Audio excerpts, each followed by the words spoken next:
Dans cette vidéo, on va voir 3 clés qui m'ont permis d'être beaucoup plus à l'aise dans les groupes sociaux. Donc j'ai fait une longue vidéo hier à ce sujet-là sur les groupes sociaux. Je vous ai raconté des choses qui étaient un petit peu, voilà, même assez personnelles par rapport à ça. Les groupes sociaux, c'est quelque chose qui est assez paradoxal parce que finalement, c'est un petit peu le plus difficile quelque part dans les dynamiques sociales et en même temps, c'est ce qui est le plus présent parce que tout simplement, au travail, avec ses amis, dans sa famille, on est toujours dans des groupes sociaux. Donc c'est forcément quelque chose qu'il faut prendre en main.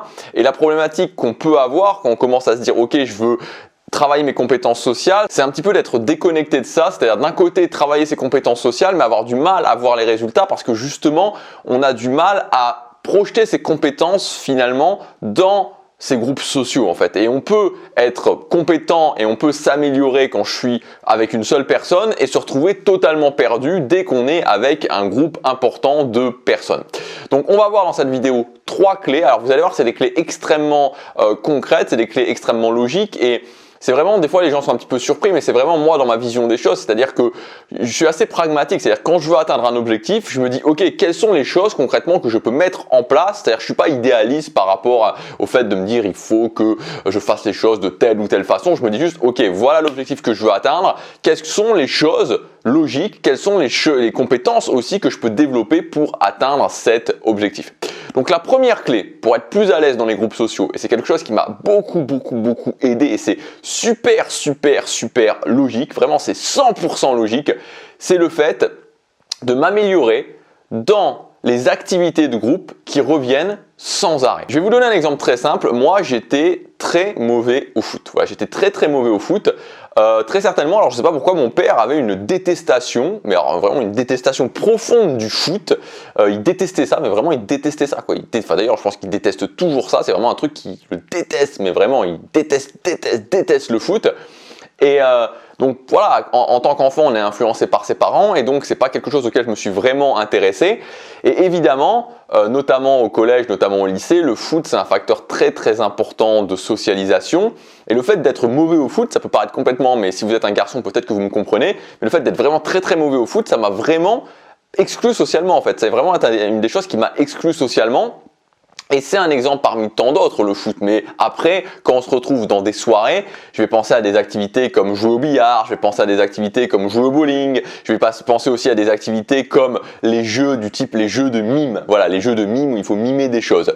Et ça, encore une fois, c'est des choses qui peuvent paraître totalement anodines et sans aucun problème pour les gens qui sont ok socialement, qui se sentent pas vraiment, enfin voilà, qui galèrent pas socialement, mais pour moi, je vous assure que c'était ah non, il va falloir jouer au billard, ou ah non, il va falloir encore faire ce jeu avec les mimes, et ça me mettait vraiment très mal à l'aise. Et à un moment donné, je me suis dit, mais ça peut paraître bizarre, mais je me suis dit, ok, pourquoi au lieu de subir ces choses-là à chaque fois que ça arrive, pourquoi je ne vais pas tout simplement m'améliorer à ces choses-là? Pourquoi je ne vais pas aller jouer régulièrement au billard? Pourquoi je ne vais pas aller régulièrement jouer au bowling? Pourquoi je ne vais pas tout simplement m'acheter un jeu de mime et jouer avec un ou deux amis que je connais au jeu de mime jusqu'à temps d'être à l'aise? Pourquoi je ne vais pas aller m'entraîner au foot? Et c'est ce que j'ai commencé à faire et rien que ça, mais vraiment, pourtant c'est 100% logique, vraiment c'est 100% logique, ça a changé énormément les choses. Et la fois d'après, quand il y a eu le « Ah, si on jouait au jeu de mime » ou « Ah, si on allait faire un billard », bah, je me sentais bien plus à l'aise. Donc ça, c'est quelque chose que, vraiment une astuce que je vous donne. Et par rapport à vous, par rapport à votre environnement social, bon, il y a des choses qui honnêtement, voilà, si vous êtes un mec, je pense que le billard, je pense que le foot, voilà, les jeux de mime aussi qu'il peut y avoir pendant les soirées, c'est des choses qui reviennent régulièrement. Peut-être que ça peut être la danse aussi, peut-être que ça peut être le karaoké si vous avez vraiment des fans de karaoké autour de vous. Voilà, ces choses-là où vous dites, ok, à un moment donné, bah, tout simplement, je le pratique pour être à l'aise et après, voilà, c'est réglé. Donc ça, vraiment, c'est quelque chose qui, en tout cas, c'est 100% logique. Moi, ça m'a beaucoup aidé. Le deuxième point, c'est ce que j'appelle le concept des membres de la famille. Alors, moi aussi, quelque chose que j'ai, d'ailleurs, c'est pas que dans les compétences sociales, c'est en général, j'essaie toujours de me dire, encore une fois, de me dire qu'est-ce qui peut donner des résultats, d'essayer d'observer et par rapport aux observations que je fais, d'en tirer les conséquences et d'essayer justement d'appliquer des choses par rapport à ça. Donc peut-être que je vous dis ça vous semble complètement, ça vous semble pas très clair, donc je vais donner un exemple pour que ce soit clair. En gros, ce dont je m'étais aperçu, enfin j'avais fait cette constatation qui me semblait du bon sens, et je me disais ok, quand je suis avec des gens avec qui je me sens à l'aise, je suis à l'aise.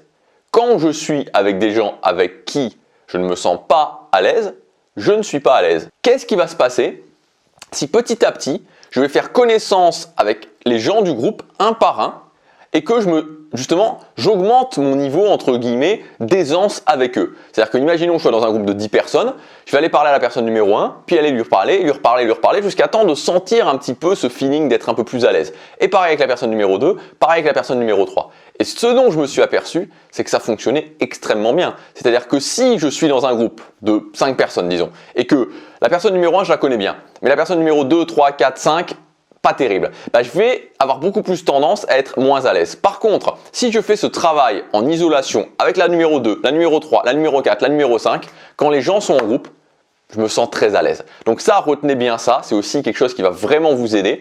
C'est que si vous voulez être vraiment à l'aise dans un groupe et qu'aujourd'hui vous avez un petit peu de mal, travaillez les gens en isolation chacun, et plus vous augmentez votre niveau d'aisance sur le fait de vous sentir à l'aise avec chaque personne du groupe, et plus vous êtes à l'aise, plus vous augmentez votre niveau d'aisance général avec tout le groupe. Et retenez bien aussi une autre chose que j'avais pu remarquer, c'est que même si vous êtes dans un groupe de 10 personnes, si vous avez la moitié ou plus de la moitié des gens avec qui vous êtes à l'aise, vous vous sentirez à l'aise dans le groupe. Et enfin, le dernier point, c'est la notion de cap de sociabilité. Alors ça, c'est pas quelque chose qui est spécifique au groupe, mais c'est quelque chose qui est super puissant. C'est que beaucoup de gens pensent, en fait, c'est que je me suis aperçu qu'il y avait une différence énorme.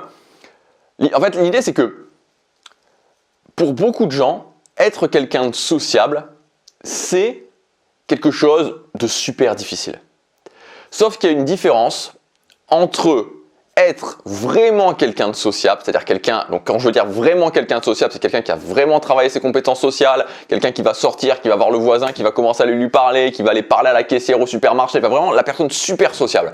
Être vraiment quelqu'un comme ça, et clairement ça prend plusieurs mois, voire plusieurs années pour vraiment développer ça, et la personne qui a compris que être vu comme quelqu'un de sociable, c'était assez facile en fait. C'était très facile dans un groupe d'être vu comme quelqu'un de sociable. Et que dans un groupe en général, le fait que les gens vous voient comme quelqu'un de sociable, c'est un élément déterminant, mais vraiment déterminant, qui va changer la façon dont les gens vont agir avec vous et qui notamment vont faire que les gens vont vous voir comme quelqu'un de haute valeur ou de basse valeur. Donc c'est-à-dire qu'entre une personne qui va être vue comme quelqu'un de sociable et une personne qui va être vue comme quelqu'un d'isolé, sa vie dans le groupe changera complètement. Et quand j'ai découvert ça, mais franchement c'est un truc de fou quoi. C'est vraiment un truc de fou parce que en fait ça se joue super rapidement et en quelques actions.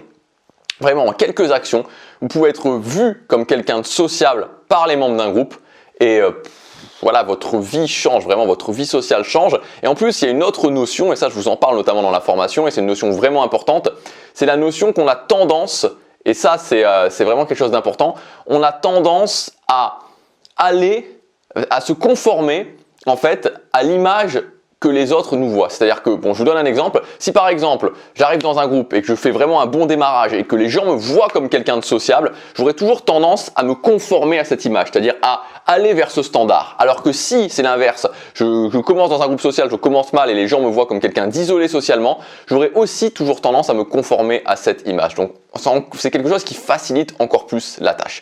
Donc voilà pour ces quelques clés. Moi, elles ont littéralement elles ont transformé ma vie sociale, elles ont vraiment transformé ma vie sociale. Si vous voulez aller plus loin, si vous voulez avoir la méthode complète que j'ai mise en place pour pouvoir être à l'aise dans les groupes sociaux, vous avez ma formation qui s'appelle tout simplement Groupe Social. Donc on verra comment sortir du mode fantôme social, qu'est-ce qui déclenche précisément ce mode fantôme social, entre autres, et les autres erreurs qu'on fait quand on est dans un groupe social, comment sortir de ça. Dans le module numéro 2, on verra ce que j'ai appelé ma routine de démarrage social, donc la routine pour vraiment prendre des bons démarrages quand on arrive dans un nouveau groupe. Dans le module numéro 3, on verra comment performer dans un groupe social, que ce soit un nouveau ou un ancien groupe. Et dans le module numéro 4, on verra ce que j'ai appelé les compétences limitantes. Donc, vous verrez dans la formation, je vais vous donner certaines choses à faire. Si à certains moments, et j'en parle, vous sentez une limite, c'est-à-dire que vous dites « Ah ok, ça me semble un petit peu compliqué pour moi », donc il y aura tout à la fin, donc dans le dernier module, on reprend toutes ces compétences et je vous explique comment les développer si jamais vous pensez que c'est une limite pour vous. Voilà, donc cette formation elle s'appelle Groupes Sociaux, c'est le premier lien dans la description, il y a un prix de lancement jusqu'à dimanche soir si ça vous intéresse. Moi je vous dis à demain pour la prochaine vidéo, chaque jour compte.